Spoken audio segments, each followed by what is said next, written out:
If adults can be stressed, children can be stressed. Everything that makes us human is in them. How can you identify a stressed child? One of the things that stresses children is academic expectation and pressure. All right, as we know that the curriculum most of the time is loaded with expectations, target, and all. Children sometimes are not allowed to learn at their pace. They have to meet deadlines. But beyond academics, people don't realize that there are some other factors that actually stresses children. When children need to like wake up very early, as early as 4 5 that you're talking about, they definitely haven't had enough sleep. Research also showed that young children need at least minimum of 10 hours to sleep per night. So when they do not have adequate sleep, they are stressed.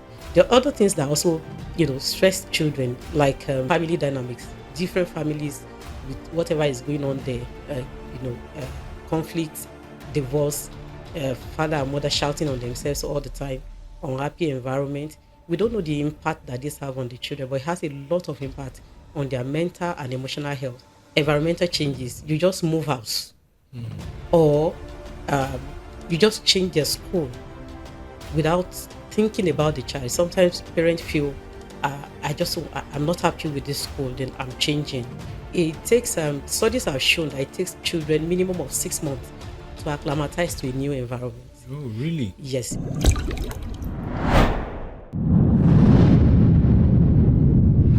With a very hectic schedule that even children get to deal with nowadays, stress in school children has become a major concern.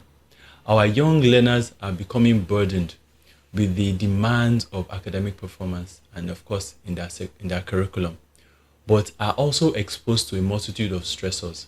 These include academic overload, intense peer competition, the pressure to excel in extracurricular activities, and pervasive influence of social media. In regions like Nigeria, additional challenges such as long commuting hours, unreliable electricity, and heightened family expectations further intensifies these pressures. When these stressors persist over time, prolonged stress can seriously affect these children. It can manifest as mood swings, sleep disturbances, and physical symptoms like headaches and stomach aches.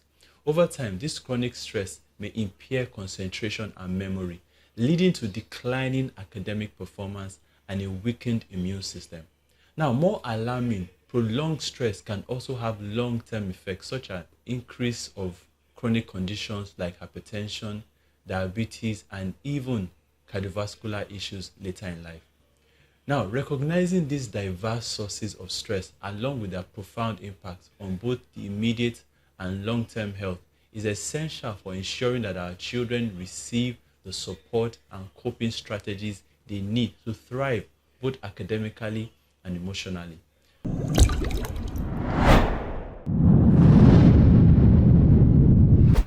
So on today's show, we're going to now be introducing our guests. So welcome, Mrs. Omoni. Thank you. We're going to talk about stress in children. We all know that adults are dealing with major stress, but it has come to our understanding that even children are also experiencing stress because of the change in the way the academic climate has become. So now, Mr. Omoni, before we go on, do you believe that children actually undergo stress? Because the reason why I'm asking this question is that when we say I'm stressed, even if you have a child that says, oh, mommy, I'm stressed, you look at the child that's stressed. What are you going through? So, do you believe children actually go through stress? Okay, so maybe to answer that question, we should ask if children are humans. If we agree that they're humans, so the answer is yes. If adults can be stressed, children can be stressed. Everything that makes us human is in them. So there are stressors around, and then they are not immune to those stressors. So yes, they can actually be stressed. Thank you so much. Now, I was going to ask now that when you mean stress, what are the things that can expose these children to this so-called stress? Because a lot of people that will watch us, especially Nigerians, they will look at you and say, what kind of stress are these children going through? Are they paying their school fees? Do they work? Are they having to think of what they're going to eat? Especially for children that are from privileged homes. Like, you understand what I'm saying, ma? Yes, I do. All right. So I know that that is the myth that a lot of adults have, that children cannot be stressed. They are not paying bills. What are you thinking about? What is going through your mind? How can you say you're stressed? What is stressing you? But that is a myth. Like I said earlier, that they can be stressed, and there are different things that stresses them. One of the things that stresses children is academic expectation and pressure. All right. As we know that the curriculum most of the time is loaded with expectations, target and all. And because children sometimes are not allowed to learn at their pace, they have to meet deadlines. They have to submit homeworks. They have to do classwork. They have to do so many things, project and all. So they can be stressed. And again, so families have expectations, sometimes unrealistic expectations for their children. There's a lot of comparison with some other children who are perceived to be doing better than their own children. And all of this can actually stress our children. But beyond academics, people don't realize that there are some other factors that actually stresses children. For instance,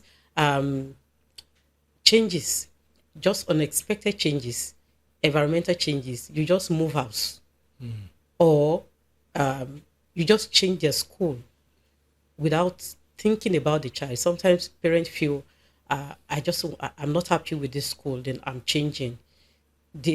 We allow a lot of sentiment in our decision without putting the child in the center of that decision. It takes studies have shown that it takes children minimum of 6 months to acclimatize to a new environment. Oh, really? Yes, minimum of 6 months. That means the best of them, we require at least 6 months to acclimatize to a new environment. Until that happens, the child is under stress that we may not know, and this begin to show up in different ways. There are other things that also, stress children, like changes in family dynamics, different families with whatever is going on there, conflict, divorce, father and mother shouting on themselves all the time, unhappy environment. We don't know the impact that this have on the children, but it has a lot of impact on their mental and emotional health, and can actually also lead to stress. Peer pressure. They want to be like Jane. They want to be like their friends, or they are being taunted and teased by their mates in the school, or they are being bullied. Sometimes they are not talking about it, but there's sort of bullying going on. Sometimes it's even adult in their world bullying them. Look at your nose. Why is your leg like this? Why are you so fat? Some unnecessary comments that adults also throw at children. You see this child, two children are going, you see this one, oh, pretty, how are you? You see the other one, say, you, how now? As simple as that is, it's a stress on that other child, because he knows that you didn't call him pretty. You didn't call him handsome or beautiful. It affects them.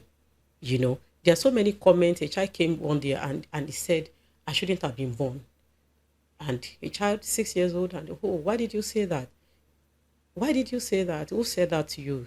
And we started to talk about it, and we were trying to now trace where that comment came from. And it was really sad to realize that even the adult in his ward didn't realize what they said affected him so much. They didn't say it directly like that, but that was how the child interpreted it. So our statements, our behavior, our disposition to the children, the way we even look at them sometimes can stress them. Okay. Now, in fact, there are so many statements you made, and it's from the question I'm going to ask you in the later questions. But there's one thing I want to ask. Now, if you notice, because of the kind of fast-paced life that we live in, especially for those in the urban areas, growing up, even if you wake up by 7, you are guaranteed to get to school before 7:30.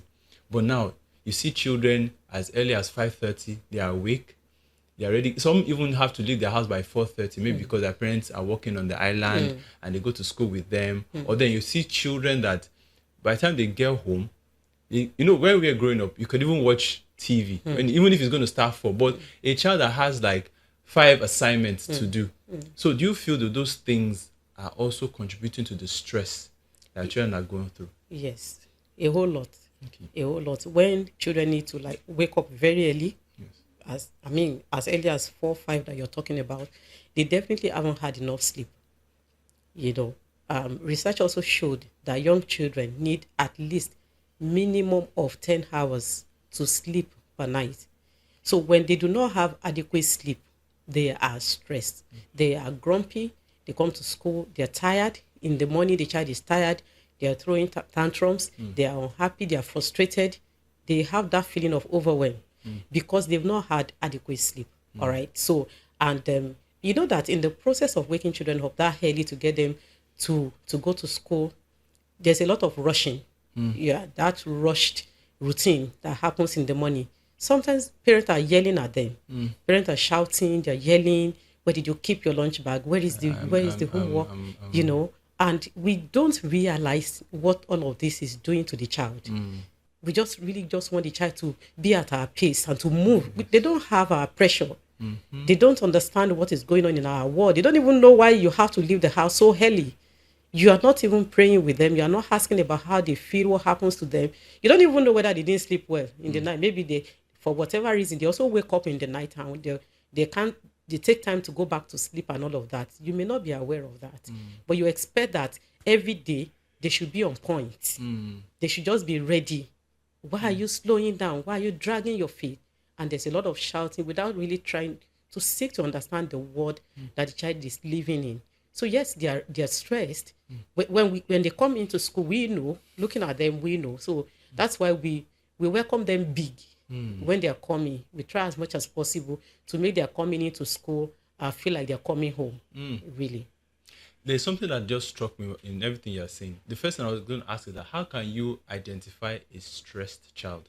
That's number one. Then number two, is your school, or how do I put it, are your teachers being trained on identifying such stress indicators in a child? And then how are they able to manage such individuals? Because now, imagine you have a child that is easily agitated, and you might feel the child is just a difficult child. Not knowing, you are a proprietress, and like you said earlier when we discussed previously, you said that you had gone for various training, so you are more equipped to handle the emotional angle of a child. But this is something that I don't think Nigerian teachers go through training. So in your own school, do your teachers, are they trained to be able to identify these stress indicators, and then how do they manage or revolve? Because children can be very, very, how would I use it? They can be very, I don't want to use the word manipulative, but they can play to your emotions. A child that might not be stressed, but might not be given a lot of attention from home, by the time she sees that a child that is really stressed is getting all the attention, she might start misbehaving. So are you able to, I hope, because there are like three questions in one. I understand your questions perfectly. Yes. Okay, so you're correct by saying that some children can be manipulative, and we have experienced that a lot. Where some children will come to school and say they have stomach ache, which is also a sign of stress. It can be a sign of stress, I mean to say. And we'll call their parents, and then they get back home and they go home and they're playing simply because they do not want to attend the numeracy class, or and by the time that happens like twice, you know that this child is playing pranks. So the next time the child comes to say, I have stomach pain, okay, so let's pray about it. Have you had breakfast? So we rule out hunger. It is not hunger. Okay, when does this start? Okay, don't worry, we'll call mommy, take some water, and then we call their parent. We actually call parents to let them know what we're doing, and that we want to just establish the fact that the child is not healed, And by the time we did that like twice, the child realized that, okay, so these people understand my strategy, and the child stopped. So as educators in our interaction with children, our greatest weapon is observation. All right. So as we look at them, as we observe them, we are able to tell the child that is being manipulative from the child that is truly stressed, especially children who are not usually exhibiting some behavioral patterns, and suddenly start to exhibit that. So like you have asked, our teachers in the school, especially in Doyen school, are trained. We are constantly in training. Training for us is part of the process. There's no time we stop training. Emotional intelligence, so we know, they know, and they alert us. Okay, I observe this. We keep track of children's behavior and their disposition to work and all of that. And when they notice something new, something strange, something uncommon with a child, something not typical, they are quick to bring it up. And then we engage with the child. If the child is one that can speak to us, and then if not, we engage with the parents, Either way, we talk to parents about it. This is what we observe. This is what we think is happening. Some children come to class and they sleep, and we let them sleep. Oh, Yes, in wow. fact, there was a particular one. Teachers come to me, he's sleeping, and I say, please give him bed. Let the child sleep, because that tells me the child hasn't had enough sleep. If the child had enough sleep, he won't be sleeping in the morning. Because children are very energetic. They are energetic. Morning hours that's when they are most active. So if the child comes to school in the morning 8 a.m. and the child is sleeping, can you please give the child bed? And that's what we do. So then we engage parents. This is what happens. So today we write in the communication, but your child slept for so number of hours today. Kindly allow this child go to bed early. Or okay, so parents say things like he doesn't want to sleep. We get back whatever it is. We cannot ask a child 4-year-old not to sleep when he wants to sleep. Because the child will be so irritable. Irritable, unhappy, grumpy, and some of them are crying. So the signs are always there. You see the child looking moody.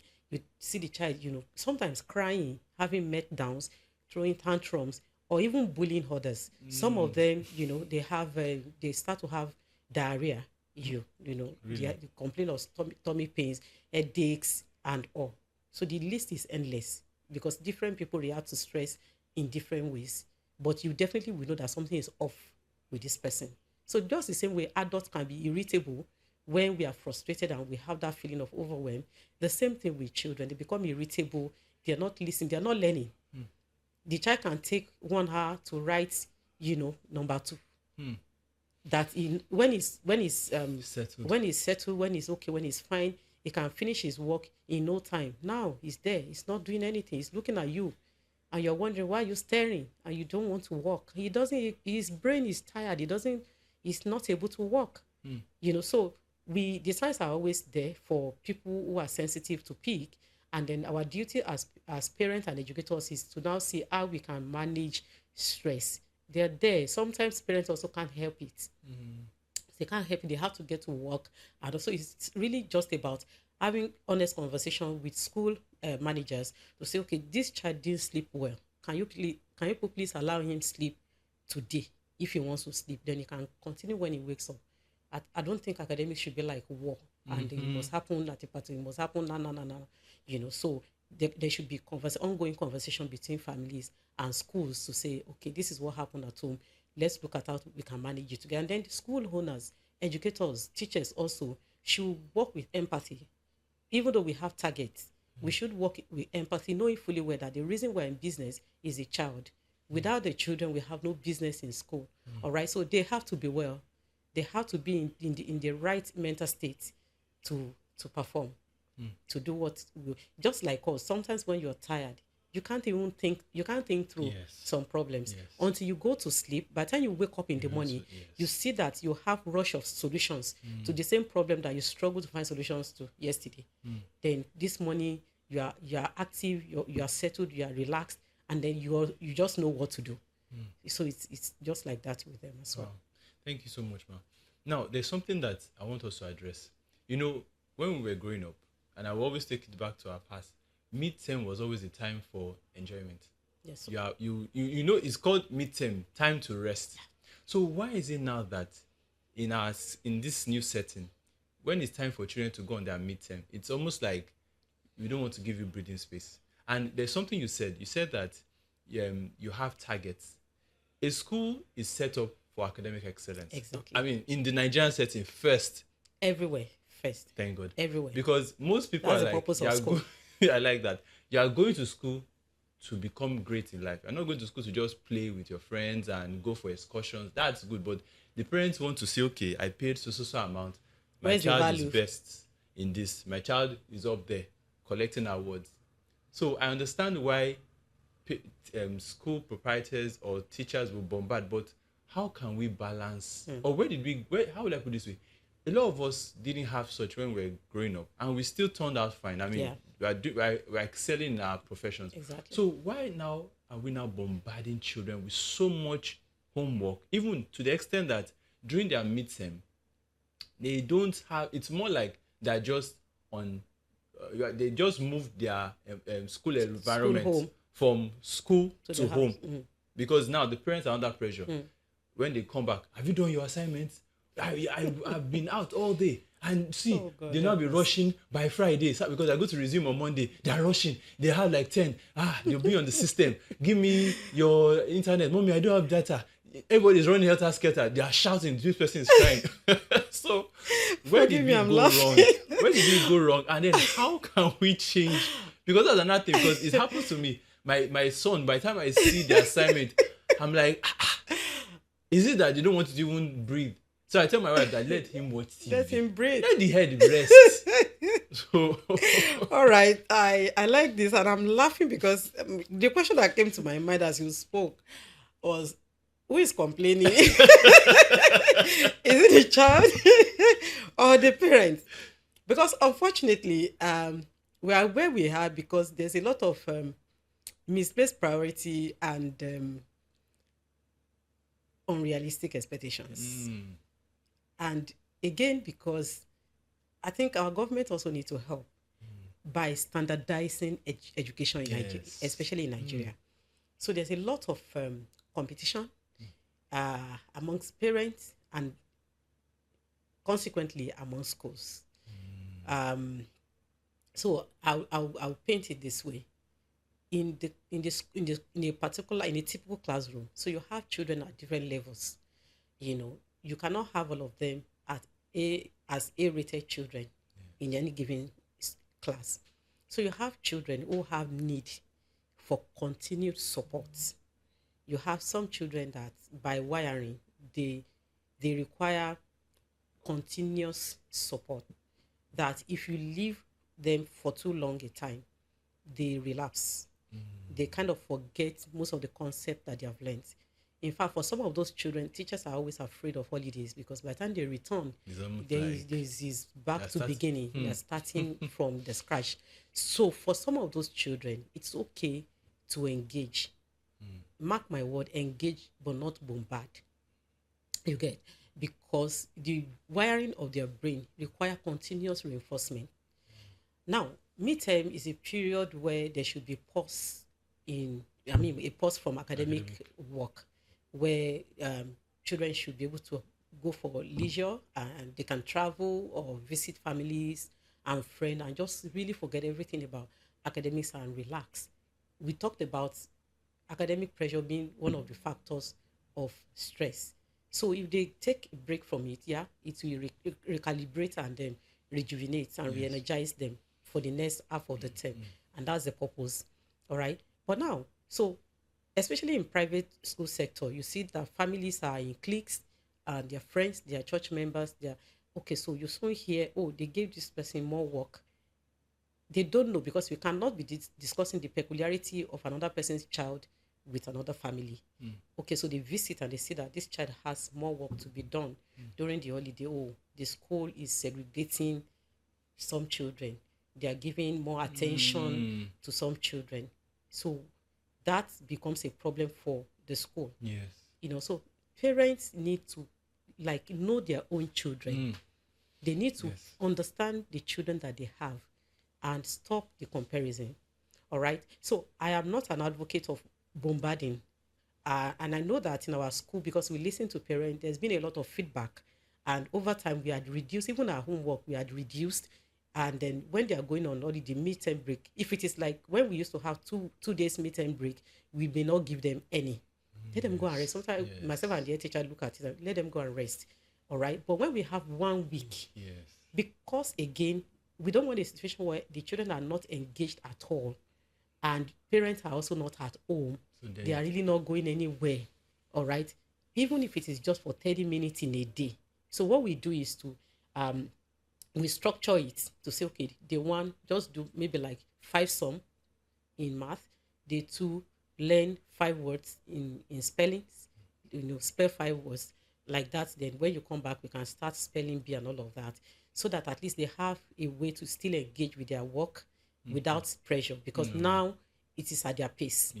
They are not coming to school. They are not, it's just whenever they feel like doing it during the day. At least something consistent. So something consistent that day. keeps their mind at what they still do while they are playing. So if it is not too much, if it is not like we are bombarding and it is excessive, that is making the child cringe and stay there all day, I don't think there's anything wrong. because, like I said, the mind of some of them forget things easily. Their attention span is short. Their memory, they can easily forget things. So it is not out of place to give just few work to be done, just as a form of reinforcement.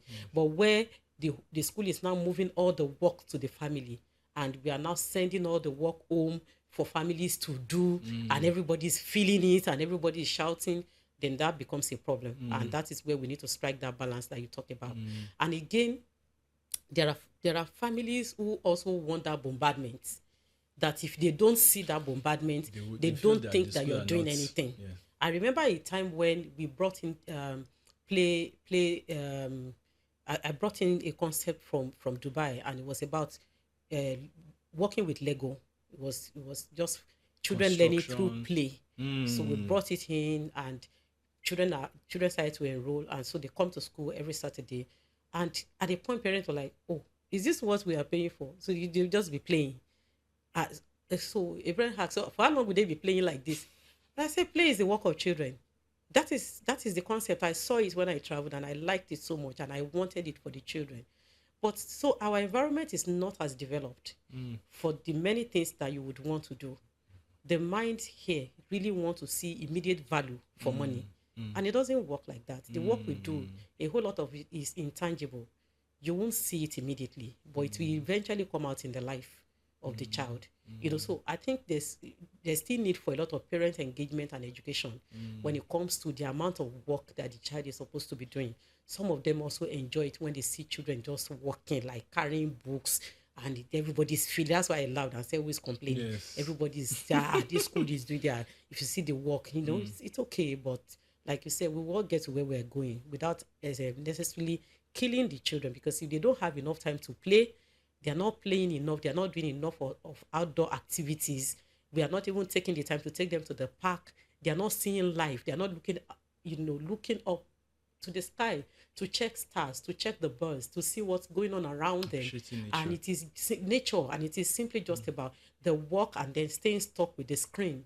Then we may have to just really rethink family dynamics. There's something you talked about in the role the government needs to play in the issues that we have, especially when it comes to the stress levels that children have been exposed to. So what do you think about the role of communities, community leaders and parents in ensuring that the stress level is reduced a bit to children? Like, what do you think they should put in place? I was having a discussion with a friend, and I was saying that for me, I don't see the role communities can play, because I just told myself that, okay, that if a school has a certain policy in place and the community feels that maybe their moral obligation is to counteract that policy, but parents are like, they are seeing the results of the policy, but like you said, in this sphere of the world, we believe in academic excellence, and it's by bombarding. Some parents are like that. Even I think 90% of parents are. Even I think 100%. Let's be frank. So, what do you see? Communities can play a role, especially community leaders can play a role in reducing the stress. And if you do so, how can they? Yes, I believe strongly that the community leaders can do a whole lot about reducing stress for children. And I'm going to cite two examples. So I live in an estate that is highly developed, but in that entire estate, there is no park for children to play. There is none. Wow. There is none. And every time I go around, even with my children, we are always like, who are the planners of this estate? That they planned everything to be purely residential with no recreation park for children. This is an estate where a lot of children exist, and they can actually come out, get to know themselves, get to unwind, talk to themselves even about the problems that they have that they don't want to talk to parents about, and they can find solutions to their own problem. But they are all locked up in their rooms, with their with the tablet and all. So where my school is located, for instance, is another estate, and that estate, the community leaders of that estate, I respect them a lot, because they are forward-thinking people.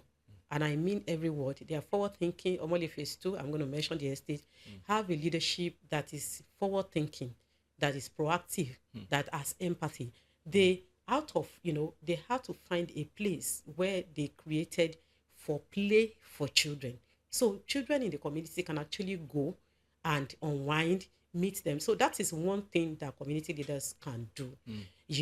They have to, somebody has to donate a plot or two or three, or government an acre per estate or per a community where children can come out. I tell you, physical activities can relieve stress a lot. So instead of them just sitting down all the time, they sat for hours in school. Although in schools like ours, we engage a lot also in physical outdoor activities so that children are not bogged down just staying in the class. Every class have scheduled time to go out, and it's compulsory to play and then return, go out again, take short breaks like that. But community can also help when they are done with their homework in the evening. They should have a place to go and play, other than to just now stay with the screen. We keep saying reduce screen time for children, reduce. So what are they supposed to do? What are we replacing it with? So this is what community leaders can do. They can also set up a counseling booth. It can be once a week where certified counselors can stay, and children want to talk. I'm a counselor, and they come to me and they tell me things. When you hear them speak to you, you are amazed. You understand? They want to talk to you. They want to find somebody that they can trust with their issues. What we think is little can actually mess up a child's mind. So community leaders can set up a counseling booth where people can volunteer. Counselors like me can volunteer to say, okay, I'm going to give 1 hour of my time on Saturdays or on Sundays to engage with young people in the environment. You have those of them in secondary school who are dealing with a lot. They're dealing with peer pressure, they're dealing with bullying, they're dealing with addiction, they're dealing with so much already. They're dealing with choosing careers, and they need help. And they're just there, and you're saying, you don't know what, don't you know what? And you come back as parents and you're still shouting at them, you don't know what to do at your age, this and that, and it's messing them up the more. So there's a whole lot that community leaders can do. Another thing that they can do is to begin to award not just academic excellence. So everybody is hyping those who get first position, second position. Of course, we will continue to do that, because that's essentially why we're in school. We're in school to learn to read and write, yes. right? Yeah, but there is more to every child than numeracy and literacy. There are those who are fantastic dancers, who are swimmers, who are sports, they are athletics, they are sprinters. There are those who are good with musical instruments. Community leaders, people in a community can decide, okay, I'm going to give award to the best pianist, or to the best dancer, to the best swimmer this term. That is going to create a different energy in our community. So there's a lot that adults can come together and do. I think we are too much into our world, that we're not paying enough attention to the children who are the hope of tomorrow. We are not paying attention to them. They just need little motivation from every angle, and then we'll see what will begin to happen. When you mentioned the community leaders, I was now looking at, okay, that's why we have policymakers, like our lawmakers. So let's imagine that we have a lawmaker here, because one of the key things that I've come to understand is that, especially in Nigeria, they might not come to meet you to say, okay, what solutions can you provide for reducing stress in children? But let's just assume that there is one. Can you give us like maybe 3 policies that can be put in place, especially for Lagos, that, okay, this would help to elevate the stress level? I was discussing with a friend, and I remember one time when Sanwo-Olu stopped lecturers or teachers from conducting extra lessons because he discovered, and I guess maybe a whistleblower must have, or maybe a teacher that was spited must have noticed that these children, they were undergoing compulsory lessons after school. So a child that should have closed for 2:30 will still be in school till 5. And of course, we all know how some of these teachers can be. Maybe that's when they'll tell one child, start picking beans, or go and give this to man, all these wonderful things. So, so because the governor came out to give that directive, there is no public school now that has teachers conducting extracurricular activities. So what are can you just give us like 3 things that can be put in, that can become a policy in the educational sector to ensure that the children are not overloaded, overwhelmed in the pursuit of academic excellence? Okay, so off the top of my head, as you spoke on, one thing that came to my mind is that a legislator can actually enact a law to say that, so every school community, and they may also need to support, especially private organizations in implementing something like that should have a place where children can nap if they really, really need to sleep. I know schools do it. So schools say things like, okay, let them have like 10 minutes, 20 minutes nap time in the afternoon, which is also very good, even for adults, that you take time, and then you take a nap and rest, then you can continue. So, but if children really need to like have what we call full length, let there can be a place aside from recovery room or sick bay where children can actually sleep. You want to have correct sleep for 30 minutes, we should create that opportunity. Like I said, we want to create an environment that looks like home away from home for the children. That is one. Then they can actually also help with putting play gadgets in place in schools and also in communities. So every community should have a place like a recreation center close to where the populace live, where children can actually go out, like go to the park and have fun, play. At least a certain location should always have like a park, Yes, recreational park. a certain location should always have a recreation. It doesn't have to be when we drive for kilometers. Drive to Lekki. You have to drive to play center. Drive to parents are always looking for, okay, so where can we take the children to? Okay, there's a place. It's not close to them. So if you are a legislator listening to me, I'm going to beg you to please put a law in place that ensures that there's a recreation center at every given location that is close to where people are living, that children can go to unwind, and that is safe. Again, provide security.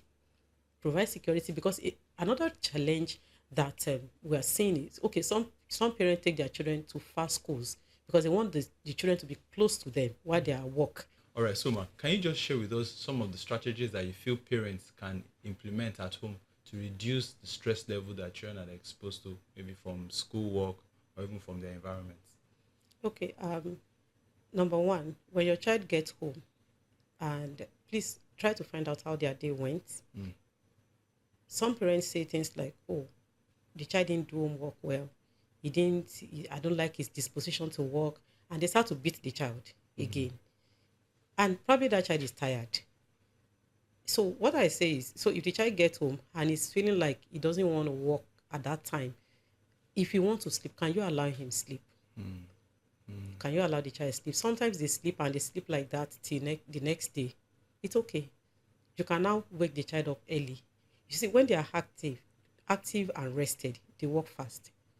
So you need to seek to understand your child and the signs and signals that they're showing per time, so that you don't just think that you must stick to the routine of come back from school, quickly do your homework. Even though we tell them, make sure you do your work, that is fine. But sometimes they are tired. So the day that the child is stressed, we should not say we have a structure that you must stick to and you just have to do it now. Because the same work that the child is grumpy to do and is not doing well, it may actually produce better results when it's rested. So please seek to understand the child. Okay. Secondly, reduce screen time. As much as possible, especially during the week, reduce screen time. If possible, take out screen time. Totally during school days. Take it out. It's not going to kill the child. It will make you bond more with the child. It will make the child, find other interest, and then it will help. So this is what I tell parents. When the child comes, okay, so what am I now going to do? You've taken out screen time, because they will come, they will throw tantrums, they will get angry.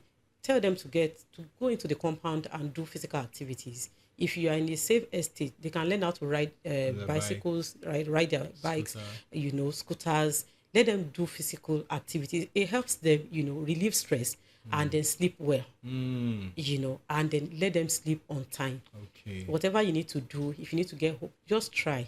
I know it can be difficult in Lagos State especially, yes, but we can make it happen. If you need to get help, get help. If you need to, whatever you need to do. If you need to bring your mom, if you need to bring your mother-in-law, if you need anybody, when you have young children, you may need support so that the children can eat on time, and latest by 8 o'clock they are in bed. 8 o'clock, not even 9. Yes, 9 is late. Wow. They need 10 hours of sleep. Fantastic. So by 8 o'clock, your child should be going to bed. Okay. So whatever you need to do to make that happen, if you are at work I need to call somebody in the house to ensure that they are eating. There's a woman in my school that I respect a lot, one of my parents. I picked her child one day, and God, the way she was monitoring, she's a professional, she's a busy mom. The way she monitors from wherever she is amazing. And that redefined parenting for me. So you may not be physically available, but you are on top of the game, and you are ensuring that your children are getting the best of attention that they should get per time, and you're communicating with them from time to time. I would also say that you should pray with them. Yeah, sometimes some of the things are beyond us. So I believe a lot in prayers. So I would say pray with them. Hand them over to God. Let them know that you have a superior being that you believe in can solve a lot of problems, so that they can also connect with your own God. Okay. So to round it up, the last question I'm going to ask is that, personally, from your own end, do you have any personal experience of a child that maybe was when she became admitted into your school, you knew from looking at her that this child was under stress, and you were able to implement your strategies and the child turned out well? Okay, so a lot. I can go on and on and on. Of course, I can't mention names, but we have children from time to time who come into our school, and we know that they are stressed. We know that they are going through trauma. We know that they are going through a lot. And so we have a program in our school. It is leadership program. Okay. We have a leadership-based approach to managing stress. So these children, we encourage parents to register them in our leadership program. And in that leadership program, we are teaching them about life, coping mechanism, how they can take responsibility for their own life, for what is going on. They are able to share, and we're able to show them strategies that can help them cope. We're able to show them how they can, also give positive meanings to some of the things that they have tagged as negative, because sometimes it's about interpretation. It's about how they also interpret the situations around them.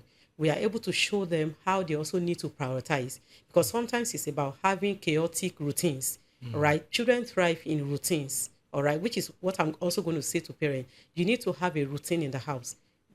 Children become stressed in chaos. They become stressed when they don't know what to expect. When today A, B, C happen, and then the next day is starting from Z. So the children are confused. You have to take away confusion as much as possible. Let it be that the child knows that when I get home, this is what happens, this is what happens. They thrive in an environment of orderliness. So as much as possible, families must take out disorderliness. Let the children know what to expect. When they don't know what to expect, they become really, really stressed. So in our leadership club, one of the things we also teach them to do is how to prioritize. So we teach them about time planner. They know what they have to do when they wake up, what next should be done. So before they go to bed, they know they need to arrange for those of them who are already grown, like from 5-6 years old. Yes. Yeah. So before you go to bed, so a lot of feedback that we get from parents is that, wow, my child is so responsible. My child kind of like knows what to do, and is not waiting for me. They arrange their uniform, they arrange their water bottles, everything, so that when they wake up and it is time for that morning rush, they are not under too much pressure, because they are not looking for socks and looking for tie and looking, because all those things contribute to stress. Yes. And then parents are yelling, everybody's shouting, and school is saying you must not come late to school. Yes. We are going to lock our gate if you're late. So activity will start by 8. So a lot of pressure for everybody. One of the things that we can do to manage it is prioritize. So this is what we teach them at the leadership club, to begin with the end in mind. What is your tomorrow going to look like? Imagine it, and then begin to put things in place so that you are not under pressure. Parents are not shouting at you. We ask them, what makes your parents shout at you? Okay, can you identify them? They do. Okay, so what do you need to do to make your mom or your dad happier? Because they also don't like shouting. Yes. Okay, you don't like to eat. Can you write out the things that you like to eat? Then we talk to parents. Can you provide what they like to eat, so that you're not forcing a child to eat beans in the morning, and you're saying you eat whatever I give you? Sometimes it doesn't work like that, So we run that leadership program, and I tell you, the transformation that we have seen, it's heartwarming. We have seen our children become leaders in our very highest leadership. I'm not talking about holding titles or position. I'm talking about children who at their young age are influencing decisions, are influencing situations, are making things happen by themselves for themselves. And they are happier because they are now proactive. they now see that, okay, they matter, they hold a lot of energy. Like we told them, you have enormous power to make things happen around you, to take charge of life, to take charge of your own life. So we're not talking, we're not talking to them like we're talking to children, because like I said, everything that makes us human is in them. They're just little versions of us. So we see them in that high, and then we relate with them like that. And by the grace of God, majority of them are able to, they share with us comments that adults say, and that are painful, that should have stressed them. But then because they've been taught to give it another meaning, and to know that that is not who they are. We teach them a lot about self-identity, and what is going on within them. They do a lot of self-talk, like we tell them. They do a lot of self-talk, like talk to the person within you that nobody can see. That is the most important person. I know some schools also do meditation. I know schools who have started doing meditation, but of course, I'm careful. Yeah, because of the spiritual angle of things like that. I'm careful because this is a school. Yes. Yeah, it's a school. It's not a... But some schools actually have started using meditation to help children cope with stress, because it works for everybody. Oh, fantastic. Thank you so much, Ma. It's been such a delight to have you on today's episode of Circle Direct talking about stress. So, guys, you've heard it. One thing that I want you to take away from everything we discussed today was when Mrs. Omoni mentioned routine. Said children thrive well in routine. So we know that you might have a single mother there, or a single father, or even children that are living with their aunts and uncles, and some children might even be difficult. They might be termed difficult, but I believe when we have already had our guest who is an expert, she mentioned routine. She said children thrive. So if there are chaotic environments around the child might not develop and thrive very well. And I believe that you would also have a lot of questions to ask our guest, where her school is situated. So we're going to drop all those details in the comment section below. So as we round up, we believe that every discussion we've had today has been very, very insightful. Do feel free to reach out to us for any questions you might have, any comments on any other topic you want us to discuss. And until we see you next time, have a stress-free day.